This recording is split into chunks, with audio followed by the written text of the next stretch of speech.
This is my home. I don't have home in Pakistan. I have home here.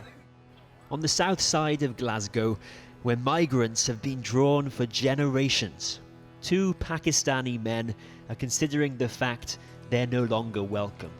I was always loved here, and I never thought this will happen to me. Omar and Mustafa are friends who met at university in Scotland 12 years ago, but the Home Office wants them out. They are forcing us to leave. They are making our life miserable here. These are highly skilled migrants, told to leave the country under measures used to expel the most serious criminals. I've been put in the same bracket as rapists, as terrorists. Do I deserve that? Hello. Hello. Hi. Hi. Please, Hi. please come on in. Thank please. Please. So whose place is this? This is my friend's place. Omar was an events manager.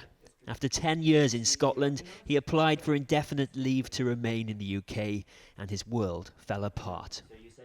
I used to have a flat to myself, but this decision has been so costly. It's embarrassing asking for help from people. His friend Mustafa, a compliance officer, also applied to stay after a decade here. This was the Home Office's reply. The Secretary of State considered that it would be undesirable for you to remain in the United Kingdom in light of your character and conduct. If you do not intend to appeal this decision, you must leave the country.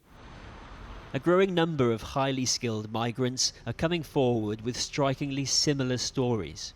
They apply to stay, they're told to leave, under the same little-known clause in the immigration rules. It's a clause which the Home Office, in its own guidance, says should be used mainly in cases that involve criminality, a threat to national security, war crimes, or travel bans. But the cases we've seen didn't involve terrorism or criminality.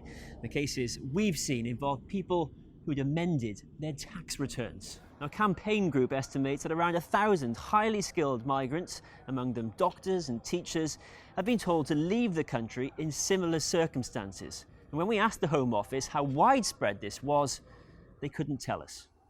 Are you a criminal? No, I'm not criminal. Are you a war criminal? No. Are you a terrorist? No, I'm not. I never broke any law of this country. The Home Office has the power to expel migrants it deems to be of poor character, even if they're wholly law-abiding. In letters to Mustafa and Omar, the Home Office accused them of not being honest, of declaring a lower income for tax purposes and a higher income to gain points on previous immigration applications. The men say they amended their tax returns voluntarily and legally some time ago. Mustafa paid under £5,000 in additional taxes. Did you try to gain an advantage with your tax arrangements? Never. If you come across a mistake, you correct it honestly. I voluntarily initiated the correction. Just a tax correction. It shouldn't be costing someone his whole life. The people who've been in touch with you, are they people who have committed crimes? Are they a threat to national security? Certainly not as far as I can tell. This MP wants the cases thrown out, along with the Home Office's now disowned hostile environment policy. People have made entirely legitimate corrections to their tax returns because many of them are self-employed or are going through the tax return process. In some cases it's because of an error on the part of their accountant, which they have looked at and then gone, oh, I need to correct this. And HMRC, I'm sure if you ask them, would tell you that they would like people to make changes to their tax returns if that is required. I'm just wondering, how much you've lost, Omar. Yeah. My loss is, it is financial, it is emotional, it is psychological. I lost my confidence. I lost my job, I lost my house, I lost everything in my life. If they lose their appeals, Omar and Mustafa fear they'll be viewed with suspicion wherever they go in the world. I want to cry. I want to cry really loud. But I know it. I have to stay strong. I have to fight it. I know it in my heart that I haven't done anything wrong. I'm I'm not dishonest person. The Home Office says applicants have the opportunity to explain themselves, but where they've clearly given false information, the courts have upheld its decisions.